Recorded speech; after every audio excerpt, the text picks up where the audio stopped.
소개해드리겠습니다. 네. 네, 반갑습니다. 방금 소개받은 디지털 컨설턴트 브루스입니다. 반갑습니다. 타야 커피점 1호 여성의 1호 커피숍 오픈 제가 다시 한번 축하드리고 더불어 요즘에 이제 흔히 우리가 얘기하고 있는 4차 산업혁명 4차 산업혁명이 오늘 비가 오듯이 늘 내리는 비같이 느끼시는 걸 수도 있고 이 비로 인해서 내가 큰 혜택을 볼 수도 있고 그렇지 않을 수도 있습니다. 그래서 한밤에 도둑같이 살짝 왔다 갔다 할 수도 있고요.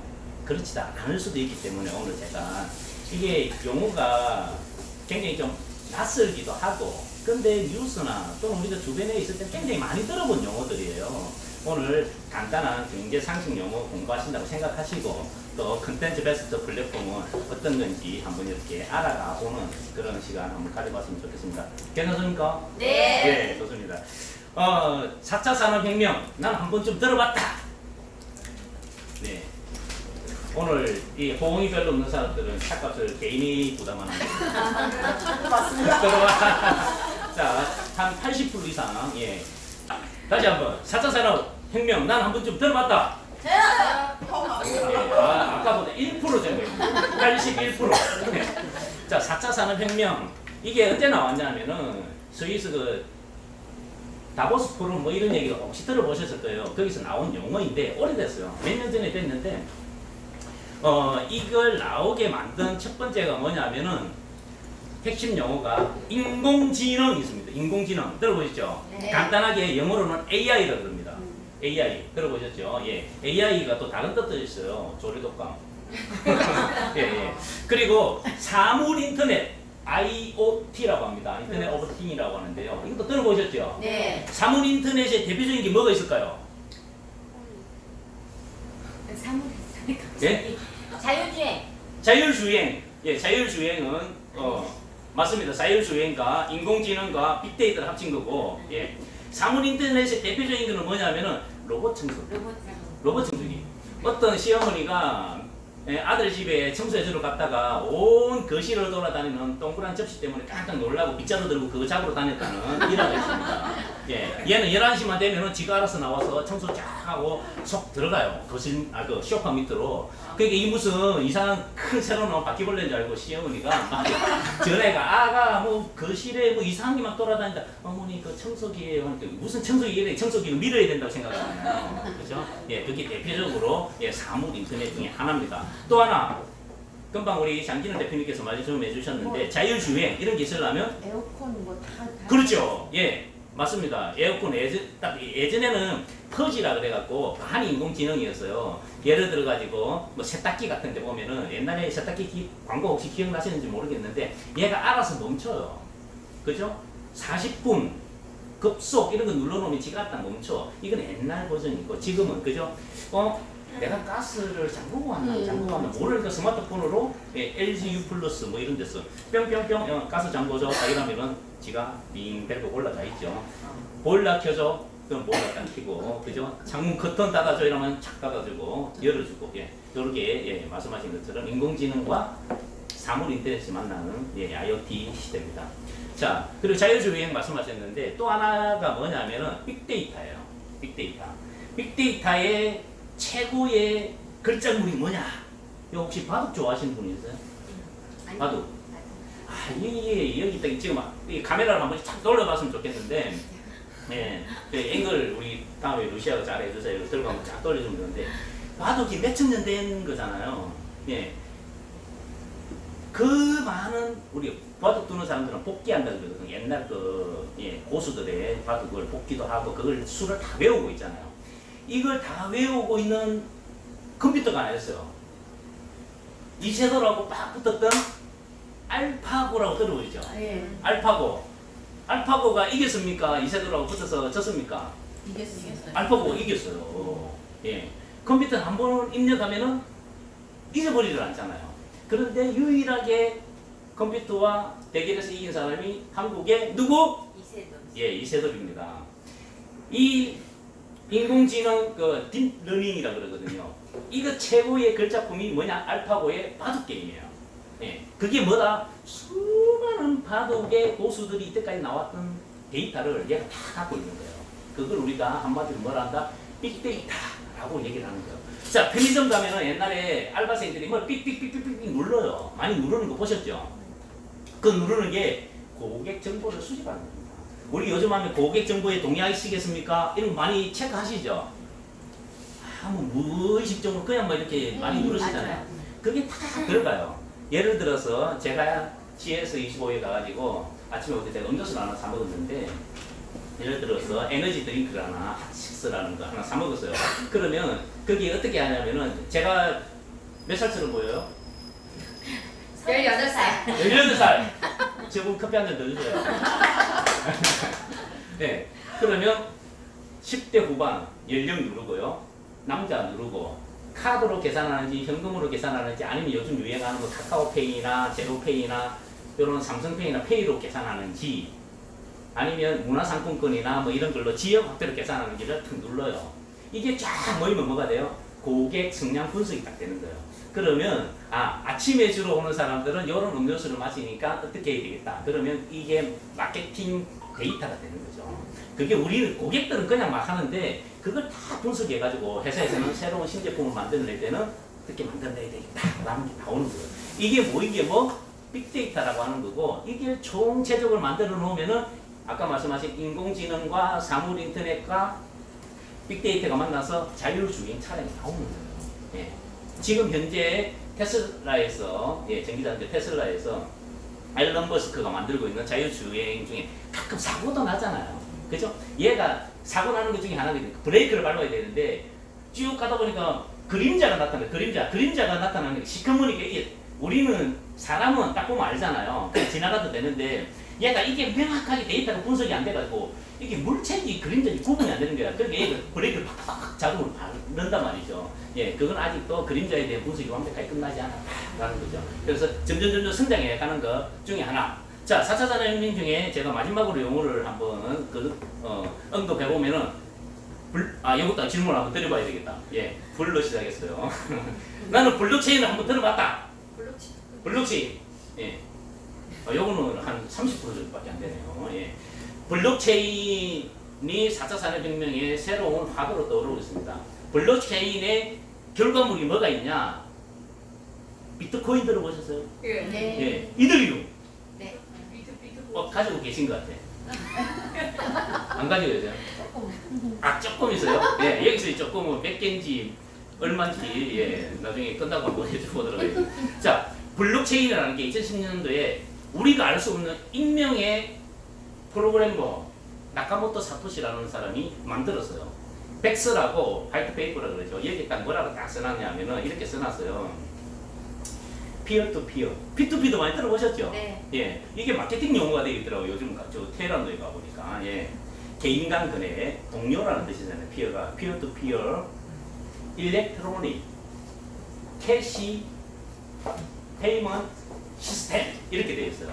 그래서 최초로 전자화폐라는 용어를 쓰고 그러면 이게 왜 나왔느냐? 2008년도에 리먼 브러더스 뭐 이런 용어 많이 들어보셨을 거예요. 2008년도에 세계적인 대금융 공황이 오거든요. 왜? 미국에서부터 모기지론 이런 게 우리말로 모기지론이 뭐냐면은 주택담보대출이에요.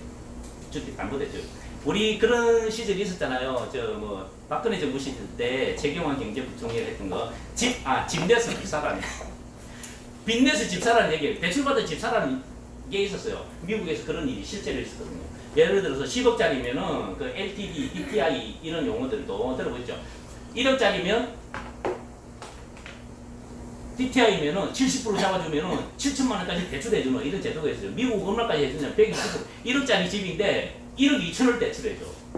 예. 왜? 미래에 5억이 오를 거니까 그 정도 대출해줘도 돼. 이랬어요. 근데 어떻게? 그러니까 사람들이 다 집을 샀잖아요. 근데 부동산 가격이 안 올라가고 떨어지는 거예요, 점점. 그러면 이자도 못 내. 그러니까 집 팔아도 빚쟁이가 돼요. 이게 금융 시스템이 완전 무너져요. 돈 빌려주는 회사들 어떻게 됐겠어요? 금융회사들이 완전히 다 무너지는 거예요. 이게 2008년도에 있었던 금융 공개했거든요. 이걸 보면서 왜 이런 일이 벌어졌을까? 나카모토 사토시가 본 거예요. 너무 중앙으로 몰려져 있다. 예. 지금도 우리가 뭐 수도를 이전하니 많이 이런 얘기 하잖아요. 금융이 너무 위에서 자꾸 흔드니까 마음대로 이런 금융 지급 시스템을 만들다 보니까 위험하다. 이걸 분산시키자. 그 중에 하나가 뭐 송금 시스템을 분산시켜보자 라고 해서 그 사람이 만든 게 비트코인 블록체인이에요. 블록체인의 핵심 기술은 뭐가 있냐면은 개인끼리 하는데, 자, 제가 우리 장진호 대표님한테 1,000만 원을 빌렸어요. 작년에 빌렸는데 작년 8월 15일날 빌려서 2020 8월 15일날 제공을 갚아요. 여기 계신 우리 김미정 회장님, 장성희 사장님, 기타 등등 사장님 6명이 제가 받는 거 지금 보고 계시죠? 맞죠? 이렇게 해서 확인해주면 오케이. 굳이 저기 중앙시스템, 전자시스템에 빚 갚았습니다. 끝. 꽝꽝 도장 안 찍어도 된다는 얘기예요. 6명의 증인이 있으면 된다. 라고 만든 게 비트코인의 블록체인 시스템이에요. 그러면 이걸 누구가 해킹을 하려고 그러면 6명 중에 6명을 다 디제가 거기 이제 그걸 원장이라고 해요. 원장 기록해 놓은 거. 그걸 6개로 분리해 놨다고 해서 분산 원장 이렇게 얘기하거든요. 6명을 다 해킹해서 또 그걸 다 수정해야 되니까 해킹이 안 되는 게 아니고 어렵다. 여기에 블록체인의 핵심 기능이고, 그러면 내가 김희정 회장님하고 마음대로 돈을 빌렸다 갚다 할 수 있고, 돈을 뭐 중국이든 미국으로 보내고 받고 갈 때 중앙을 거쳐서 가지 않으니까 뭐가 싸다? 수수료가 싸다. 여기 핵심 기술이에요. 자, 이 기술이 어디까지 넘어갔냐면은 해킹이 어려우니까 문서 보안 쪽으로 넘어간 거죠. 예, 요게 지금 정부나 기타 기업에서 쓰고 있는 블록체인 기술이고요. 그 당시는 뭐 지급형, 페이먼트 시스템이라고 있잖아요. 이 지급형을 가지고 많이 발전하다 보니까 그걸 가지고 저쪽에 마케팅 많이 하더라고요. 보니까 그거는 약간 변형된 거고, 그리고 나온 게 뭐냐면, 야, 이게 블록체인도 제가 이제 얘기할 뭐 플랫폼인데, 플랫폼에서 자녀들이 분산하게 나오는 거예요. 그걸 D앱이라고 하는데요. 우리가 안드로이드에 보면은 플레이스토어에 가면 수많은 앱들이 있죠. 그 앱을 만들 수 있는 블록체인 하나 나와서 2014년도에 러시아계 천재소년 비탈리 부텔릭이라는 애가 만든 게 그게 이더리움이라는 거예요. 예, 이더리움이라는 게 만들어서 이더리움에는 수많은 토큰들이 있어. 이걸 만들기 시작한 거죠. 자, 블록체인은 제가 여기까지만 말씀을 드리고요. 이 전체를 제가 금방 말씀드린 거 뭐냐? 첫 번째 인공지능, 두 번째 뭐요? 사물인터넷, 세 번째 뭐요? 빅데이터, 네 번째 블록체인. 이걸 하나로 딱 묶으면 뭐냐? 플랫폼이다. 플랫폼. 자, 우리나라 말로 뭐라고 할까요? 정거장. 그렇지. 정거장. 예, 정거장입니다. 정거장 서울역 가보신 분? 다 가보셨죠? 인천공항. 다 가봤어요. 예. 공항이나 서울역을 가보면은 저는 KTX를 타고 갔는데 거기 가서 커피를 사요. 밥도 먹어요. 내려가다 보니까 넥타이를 안 갖고 왔네. 아울렛에 가서 넥타이를 삽니다. 속옷을 안 가져왔네. 예, 거기 가서 속옷 다 준비해갖고 갈 수도 있어요. 즉 뭐냐? 플랫폼이라는 거는 많은 하나의 목적을 가졌는데 그것을 이용하는 다중 시설들이 모여가지고 편의 시설이 제공되고 그 안에 뭐 하나의 경제 생태계가 이루어지는 거예요. 서울역에 노숙자가 왜 많냐? 거기만 있으면 먹고 마시고 자고 살아가는데 아무 불편함이 없어요. 예, 그걸 우리가 생태계라고 그러거든요. 요 타이어 커피숍에도 만약에 다른 것들이 더 있다고 한다면 요 안에서 먹고 자고 사는데 아무 지장이 없습니다. 그럼 우리가 생태계라고 그래요. 이 생태계가 만들어지면 우리가 플랫폼이라고 그러고, 두 가지 이상의 카테고리가 만나면 우리가 그걸 플랫폼이다 라고 얘기합니다. 자, 제가 이제 얘기해야 될 플랫폼은 수익형 플랫폼입니다. 그렇지 않은 플랫폼은 우리가 그냥 보통의 플랫폼이다 라고 얘기합니다. 정부도 지금은 플랫폼 시대라 그래요. 플랫폼 시대. 많이 들어보셨을 겁니다. 그죠? 플랫폼 시대라고 하는데 내가 이 플랫폼을 어떻게 이용하느냐에 따라서 내가 돈을 벌 수도 있고 아니면 단순 이용자만 될 수도 있고 또는 비싼 비용을 내는 나의 지갑을 얇게 만들어주는 플랫폼이 될 수도 있습니다. 우리나라에 제일 유명한 플랫폼들이 몇 개 있는데요. 자, 나는 이런 플랫폼을 알고 있다. 네? 카카오톡. 야, 오늘 우리 여보 사장님은 이 수준이 좀 굉장히 인터넷적으로 발달하셨네. 카카오톡 좋은 플랫폼입니다. 또 여기도 보니까 지금 앞에 붙어 있는데 뭐 오토바이 타는 애들 붙어 있네. 네. 예. 우리가 어떤 민족입니까? 배달의 민족. 배달의 민족이죠. 예. 그런데 배달의 민족은 우리 것 아니다? 예. 우리 거 이제 팔렸어요. 그죠? 예. 독일계 DH라는 회사에 팔렸습니다. 딜리버리 히어로라는 회사에 팔렸습니다. 그게 요기요도 샀고요. 다 사서 그래서 우리가 어떤 민족입니까? 요즘은 물어보면 뭐라고 합니다. 게르만 민족입니다. 그 독일 기업이거든요. 네, 정생 사장님 알고 계시네. 네. 플랫폼도 똑같다. 많은 사람들이 서로 들어오게 되어 있다라는 겁니다. 배달 민족도 그렇고요. 배달 전문 플랫폼이에요. 그죠? 플랫폼. 자, 이 플랫폼의 핵심 가치는 어디에 있느냐 하면은 연결과 제휴에 있습니다. 자, 연결이라는 건 뭐냐면은 휴먼 네트워크. 예. 자, 카카오톡 말씀하셨는데 카카오 친구 몇 명 있습니까? 카카오톡 친구. 많죠. 1000명? 와, 이 사람 부자네요. 자, 플랫폼은 그렇습니다. 인적으로 우리가 네트워크라는 것은 건물처럼 연결돼서 일한다는 뜻이잖아요. 인적 휴먼 네트워크를 연결시켜주는 여기에 핵심 가치가 있는 게 플랫폼은 들어가 보면은 내가 모르는 사람 아는 사람 막 봅니다. 어떤 분들은 우리 저 컨텐츠 베스트에 신앙순가가 있는데 그분은 저한테 항상 이런 걸 요청을 해요. 어떤 이상한 놈이 맨날 와가지고 친구하자 뭐 하자고 온다고 귀찮아 죽겠으니까 차단해 달라 그래요. 네. 우리는 인맥을 넓히려고 애를 쓰는데 그분은 차단을 하려고 애를 써. 예, 그것처럼 하나의 플랫폼은 수많은 모르는 사람까지도 연결시켜줍니다. 페이스북 하시는 분들 계시죠? 네. 거기 보면 자동 친구 추가가 되고 카톡도 똑같습니다. 그죠? 자동 친구 되면 막 옵니다. 그래서 저는 최근에 사진을 바꿔버렸어요. 왜 그 여자들한테 연락이 많이 옵니다. 네, 그래서 제가 사진을 바꿨는데요. 이것처럼 연결을 해줘요. 뭐? 휴먼 네트워크, 인적 연결을 해줍니다. 그러면 사람이 살아가려면 사람이 필요하지. 물론 요즘 뭐 발령계획이나 이런 게 뭐 필요한 것 같긴 하지만 그래도 사회라는 건 사람이 모여 있는 곳이잖아요. 그렇죠? 예, 그래서 인적 네트워크를 형성시켜주는 게 플랫폼이고 두 번째 핵심 가치는 뭐냐면 제휴입니다.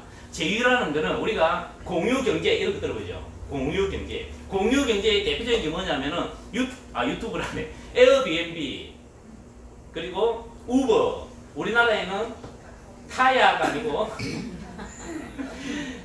타다, 예, 쏘카 뭐 이런 것들이 있어요. 자, 거기에는 뭐냐? 제가 지금 얘기했던 데는 돈이 들어갑니다. 돈이, 예, 돈이 들어갑니다. 에어비앤비 한번 이용해 보신 분 계세요? 얼마 전에 제 딸이 어디로 부산으로 자기가 친구들하고 여행 가는데 너 뭘로 예약해서 하니까 에어비앤비를 했다 그러더라고요. 우리나라에도 들어왔는데 전 세계 플랫폼입니다. 우리 집이 비어 있으니까 네가 써. 내 집인데 네가 같이 쓰니까 뭐예요? 같이 공유한다는 이런 뜻이거든요. 그리고 따릉이 있죠. 따릉이. 자전거 따릉이 서울시에서 하는 거. 그것도 공유 경제의 대표적인 모델이에요. 그런데 거기에는 돈 없이 공짜로 쓸 수 있나요? 아니요. 다 돈이 들어가는 거예요. 그래서 플랫폼의 두 번째 핵심 가치는 뭐냐면 돈이 들어가는 거예요. 돈. 예. 비용이냐 여기서 중요한 거는 수익이냐로 나누기만 하면 되는 거예요. 내가 이용자면 비용을 내는 거고요. 내가 거기에 종사자면 수익 형성이 생기게 되는 거예요. 자, 그러면 제가 지금부터는 수익형 플랫폼. 이왕 이용하는 거라고 하면 수익이 생기면 좋겠죠. 도랑치고, 가재자. 예, 마당 쓸고, 동전축구. 돈이 좋고, 예. 누이 좋고, 매우 좋고. 네. 좋습니다. 자, 수익형 플랫폼을 제가 이야기를 해보도록 하겠습니다. 지금까지 얘기했던 어마어마하게 큰 플랫폼 회사들이 있고요. 이제 출발하는 회사가 있습니다. 그런데 준비는 8년을 했고요. 2015년도 일본 오사카에 공사를 두고 공사했습니다. 회사명은 핀테크입니다. 핀테크 용어도 많이 들어보셨죠? 2015년도에 법인명을 핀테크로 만든 거 보니까 대단히 성견지명이 있는 회사다라는 거죠. 핀테크가 뭐냐? 파이낸스 테크놀로지, 예, 금융기술. 예, 요즘 그냥 막 은행 안 가고 스마트폰으로만 다 하잖아요. 이게 2015년부터 개발되었는데 이 회사는 벌써부터 하고 있었던 거예요. 그런 기술을, 예, 블록체인 기반 회사이기 때문에. 자, 법인명이 뭐라고요? 핀테크. 플랫폼명이 컨텐츠 베스트입니다. 같이 한번 해보실까요? 컨텐츠 베스트. 자, 하나, 둘, 셋. 컨텐츠 베스트. 자, 우리가 컨텐츠라고 얘기하면은 제일 많이 떠오르는 게 뭐냐면은 영화입니다. 또는 유튜브 영상물이 제일 많이 떠오릅니다. 물론 맞습니다. 커피숍, 카페 하면 제일 먼저 떠오르는 음료가 뭐예요? 커피. 커피죠. 그것처럼 컨텐츠 하면 제일 먼저 떠오르는 게 영상물이에요. 근데 컨텐츠는 수만 약 6천여만 가지가 있습니다. 지금 한 7만 가지, 7천만 가지가 넘었을 거예요. 목소리도 컨텐츠고요. 사진 하나만 찍는 것도 컨텐츠고, 내가 이거 잎사귀 하나 찍어갖고 올려도 컨텐츠가 완성된 거예요. 지나가다가 카톡으로 이쁜 사진 있으면 찍어가 친구한테 보냅니까? 보냅니까? 보내요. 예, 컨텐츠 생산하신 거예요. 그런데 돈을 받아요? 안 받아요? 안 받아요. 안 받아요. 제가 사진 올려서 돈 받는 사이트 알려드릴게요. 픽사베이라는 데가 있습니다. 내 사진 올리고 다른 사람이 쓰죠? 그럼 나한테 돈을 줘야 돼. 이런 사이트가 있어요. 이게 플랫폼 시대거든요. 그래서 내가 하는 모든 행위, 모든 말, 모든 글자 이런 게 다 컨텐츠예요. 논어, 맹자, 중용, 대학 뭐 이런 거 이야기 많이 들어보셨죠? 흔히 이런 걸 뭐라 그래요? 사서상경이라고 합니다. 이거 얘기할 때 그 사람들이 뭐 선생님들, 교수님들이 뭐라고 하냐면 안에 논어는 약 5만 자의 컨텐츠가 있다 이렇게 얘기합니다. 요즘은. 옛날에는 뭐라고 했어요? 글자가 있어요. 내용이 있어요. 이런데 요즘은 5만 자의 컨텐츠가 있습니다. 논어는 5천 여자의 컨텐츠로 구성된 고점입니다. 이렇게 얘기를 한단 말이에요.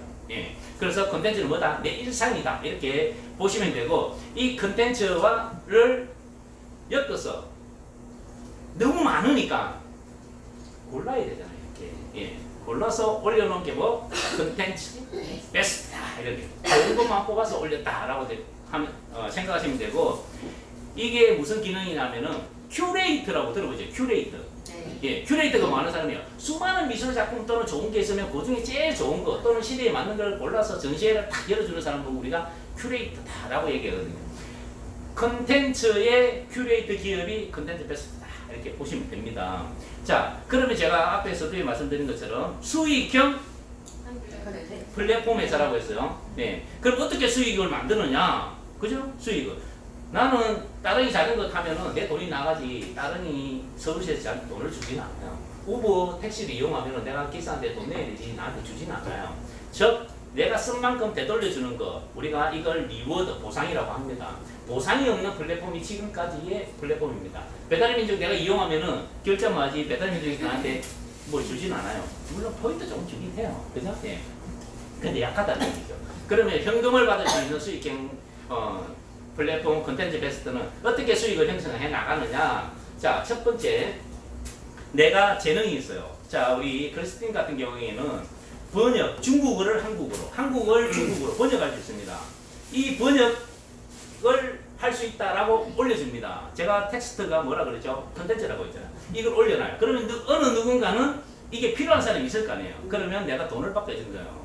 예, 번역 서비스, 그죠? 내가 그냥 해주는 게 아니고 돈을 받게 해주는 거예요. 많은 사람이 필요합니다. 미국 사람도 한국에 있으면은 이게 필요할 수가 있단 말이에요. 자, 이것처럼 뭐 내가 셀러가, 우리는 이걸 셀러라 그러고 밖에서는 이걸 뭐라고 얘기하냐면은 창조물을 만든다고 해서 크리에이트라고 합니다. 크리에이트가 될 수가 있습니다. 크리에이트가 되면 회사와 제휴해서 70%의 수익을 받아갈 수 있어요. 많은 고객들을 확보해놨기 때문에 수익을 빨리 형성시킬 수 있겠죠. 이러한 걸 이미 하고 있는 회사가 우리나라에는 커몽이 있고요. 세계적으로는 바이오브, 엠바트, 프리랜스.org 등이 있습니다. 네. 자, 두 번째, 나는 번역을 할 줄 모르지만 저분이 번역을 잘하니까 저분한테 의뢰할 수 있겠죠. 친구가 야 중국에 이력서를 하나 보내야 되는데 이거 번역 좀 해줘. 그래? 니 어디서 공식 채널로 가보니까 20만 원 달라고 하더라. 야 15만 원만 줘. 내가 해줄게.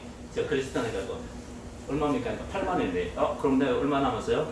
15 빼기 8? 7만 원. 7만 원 수익이 딱 생긴 거지. 중개무역 맞죠? 자, 많은 회사들이 제조사가 있고 판매사가 있습니다. 그죠? 그리고 소비자가 있어요. 이 판매사들은 뭐 하는 거예요? 제조사 거 갖고 와서 대판다. 그죠? 다시 한번 판다. 중간 도매업자. 리셀러라고 하죠. 리셀러가 될 수가 있어요. 제가 번역물 있으면 가져와서 저분한테 의뢰하고 저는 중간 마진을 먹을 수가 있습니다. 예, 저는 번역을 할 수 없지만 그게 가능해요. 네. 자, 변호사, 뭐 의사 이런 데 가보면은 꼭 뭐가 있어요? 무슨 장? 사무장. 그렇지. 사무장 많이 하고 계시는가 보네. 사무장이 있어요. 사무장이 그 변호사 자격증 있어요, 없어요? 없어요. 의사 면허증 있어요, 없어요? 없어요. 그런데 많은 사람들 유치하죠. 넘겨줘요. 그걸 우리가 다른 말로 법조 브로커, 뭐 의료계 브로커라고 하는 브로커 소개자. 예. 영어로 다리를 브릿지라고 하잖아요. 가교 역할을 한다 이런 거 들어보셨죠? 소개만 시켜주는 거야. 그 커미션만 먹는 거예요. 예. 정치판에 가면 그게 뭐 우리나라는 불법이잖아. 미국은 합법이잖아요. 네. 로비스트.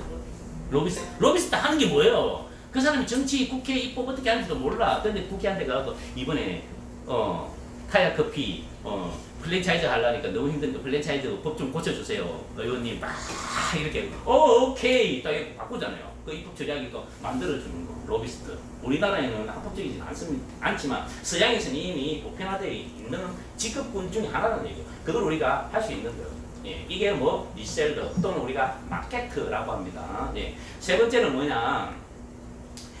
내가 현재 지금 컨텐츠 베스트가 많은 광고료를 들이지 않고 인적 네트워크를 형성하고 있어요. 인적 네트워크를 형성하고 있고 좋은 제품이 있으면 서로 나눠 쓰는 걸 만들어 나갑니다. 이런 걸 저희가 아메이 방식 또는 네트워크 마케팅 방식이라 그래요. 소개 수당을 단계별로 나눠주는 거. 이 방식을 통해서 수익을 크게 형성해 나갈 수 있습니다. 조금 전에 나가는 거는 내 개인의 능력에 의해서 하는 거고, 네트워크 마케팅은 뭐예요? 조직의 힘, 인적 네트워크의 힘으로 수익을 형성해 나가는 겁니다. 그리고 이게 지금 현재 우리가 4월에 오픈해서 7월에 본격적으로 진행을 하고 있으니, 그러면 무슨 초기 네트워크 마케팅 회사가 되는 거예요. 예. 세계 최초로 컨텐츠를 플랫폼으로 시작하는 네트워크 마케팅 회사. 네트워크 마케팅 회사는 뭐가 필요해? 판매원들이 마케팅가 필요하죠. 이걸 모으면 더 많은 보상을 받아갈 수 있겠죠. 그래서 이러한 수익은 보상 플랜에 의해서 수당을 지급하게 되고요. 이거는 이제 개별 궁금하신 분들은 따로 제가 설명을 드리도록 하겠습니다. 자, 마지막으로 제가 앞에서 언급했던 공유 경제 이야기했습니다. 그죠? 공유 경제가 뭐예요?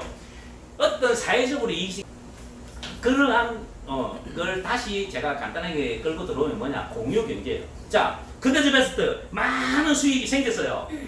그럼 나눠 가져야지. 그죠?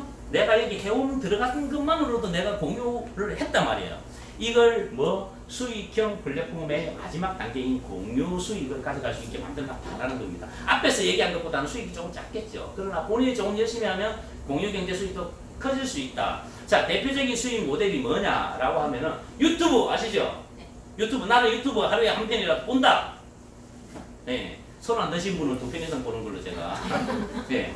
최근에 제가 열심히 보고 있는 게 뭐냐면, 야, 요즘 임영웅이 왜 떴지? 이거 열심히 보고, 저는 트로트 별로 안 좋아하거든요.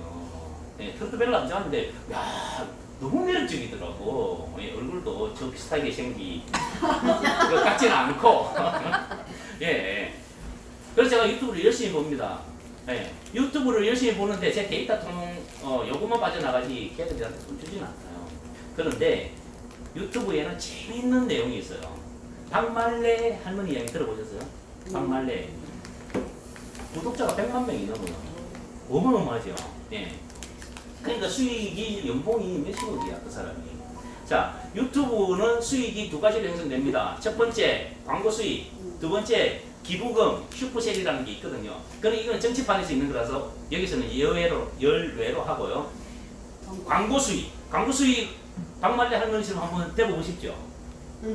평균 월 6천에서 1억을 벌어요.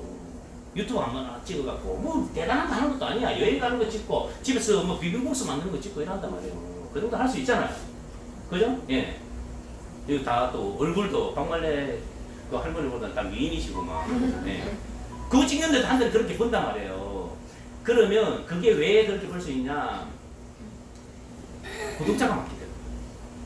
제가 앞에 인공지능 말씀드렸는데 유튜브, 구글 인공지능은 광고를 붙일 때 어떻게 붙이느냐 하면은 일단 구독자가 1000명 이상이네. 그러면 심사 대상이 돼요. 그리고 영상이 4000시간 이상 누적됐네. 그러면 심사 대상이 돼요. 안에 내용이 좋은지는 전혀 판단하지 않습니다. 예, 구독자와 좋아요 수로만 판단하는 거예요. 얘가 인공지능이 그렇게 세팅이 되어 있는 거예요. 그런데 그 안에 음란물 또는 도박, 아동, 그리고 폭력, 성착취 이런 거는 딱 뺍니다. 그리고 극단적 정치 발언은 노란딱지를 딱 붙입니다. 그거 외에는 광고를 다 줘요. 내용이 좋은데 안 돼. 박말래 할머니 영상 안 좋아하는 사람들도 있어요. 그게 뭐요? 이렇게 하는 사람들이 있단 말이에요. 그런데 좋아하는 사람이 100만 명이니까 거기다 광고를 붙여. 자, 대형 방송국들도 9시 뉴스를 요즘에 시청자들이 TV로 안 봅니다. 뭘로 봐요? 유튜브 라이브로 딱 봅니다. 지금 유튜브 라이브 보고 계시죠? 예, 이렇게 본단 말이에요. 그러면 광고업자가 어디다 붙이겠어요? 사람 많은 데다 광고하지 사람 없는 데 광고하겠습니까? 그죠? 예, 요즘은 고속도로 지나갈 때 그 광고 비어있는 거 많이 보셨을 거예요. 사람들 그거 안 쳐다본다는 얘기야. 물론 차 속도가 좋아서 그럴 수도 있겠지만 왜? 지나가면서 이제 옛날에는 풍경을 봤거든요. 지나가면서 이야, 드라이브는 이런 맛이지 이랬는데 이건 뭐예요? 차 타고 쟤 유튜브만 보고 있으니까 유튜브에다 광고를 하는 거지. 이 광고료를 우리가 가져올 수 있게 만드는 거예요. 일반인이 하면은 조금 전에 말씀드린 것처럼 1000명 구독자, 상위세가 4000, 이거 채우기가 너무 힘들다는 얘기예요. 그러면 많은 커뮤니티가 형성되어 있으면 거기에 빨리 광고 심사 대상이 되겠죠. 그래서 우리 컨텐츠 베스트 세어리드 뱅크에 들어가 보면은 우수한 유튜브 영상들이 올라와 있다. 얼마 전에 시인 서수옥 시인 낭독자의 영상이 올라와 있는 거 보셨을 거예요 아마. 그것처럼 우리가 그러면 거기다 막 눌러주면은 서수옥 그 시인 낭독가가 벌은 30%는 우리가 여기 계신 분들이 나눠 가지고 라는 겁니다. 자, 여기 시 낭송하실 수 있어요? 자, 시를 읽을 수는 있지만 낭송하기는. 네. 자, 나는 시 낭송 못하지만 시 낭송하는 사람을 통해서 내가 간접 수익을 받아가지고 있어요. 이건 뭘 컨텐츠 베스트를 통해서. 그렇기 때문에 앞에 제가 뭐를 붙였어요? 수익형 플랫폼이라고 명명을 해준 거예요. 업계 세계 최초예요. 해운강끼리 수익을 공유하는 회사. 예. 자, 이 전체 플랫폼이 제가 앞에 말씀드린 것 중에서 블록체인 기반으로 되어 있는데 그 부분은 시간 관계상 제가 다음에 설명하기로 하고요. 자, 마지막으로 말씀드리겠습니다. 앞에 말씀드린 이 4차 산업혁명이라는 용어를 만든 사람이 다보스 포럼의 의장이신 사람이 얘기를 했거든요. 그 사람이 이렇게 얘기했어요. 4차 산업혁명은 제가 비이야기를 했는데 어떤 사람은 우산을 쓰고 있고 어떤 사람은 비옷을 입고 어떤 사람은 그냥 맞아요. 아무런 느낌이 없을 수도 있습니다. 집에 로봇 청소기 없으면 어떻습니까? 내가 부산 들고 쓰면 되지. 그죠? 단지 로봇 청소기가 청소해주면은 내 삶이 변화가 되는 거죠. 그 사이에 내가 차를 한잔 마실 수도 있고 친구와 통화를 할 수도 있고 또는 내 업무를 더 연장할 수도 있는 삶이 변하는 거예요. 그럼 이 4차 산업혁명을 인류를 변화시키는 거예요. 인류를 변화시켜요. 그래서 조금의 마음의 준비부터 시작해서 몸의 준비, 경제활동 준비까지 하면은 승리자가 되는 거고 아니면 패배자가 될 것이다 라고 그분이 말씀하셨어요. 이거는 매우 정확하다 이렇게 보여지는 겁니다. 흘러가는 강물리에는 가만히 서 있어도 뒤처진다 그랬어요. 시대가 너무 빨리 지나가잖아요. 블록체인이 뭔지도 막 하는데 다른 사람들은 블록체인과 돈을 많이 벌을 때 나는 인공지능이 뭔지도 모르는데 집에 가니까 막 며느리한테 야 그때다가 일하는 사람이 있는 반면에 아이고 그때다가 일하는 사람이 있단 말이에요. 차이는 확 납니다. 자, 이제 내가 플랫폼을 이용하고 내가 하는 걸 여기에 쉽게 하면은 그냥 진행되는 수익형 플랫폼, 예, 컨텐츠 베스트 한번 더 정확하게 알아보시고 오늘 4차 산업혁명 내가 아까 앞에 말씀드린 한 4가지 정도 중에 한 가지는 연결시켜놔야 예, 좀 더 나은 삶을 살 수 있겠다. 감사합니다.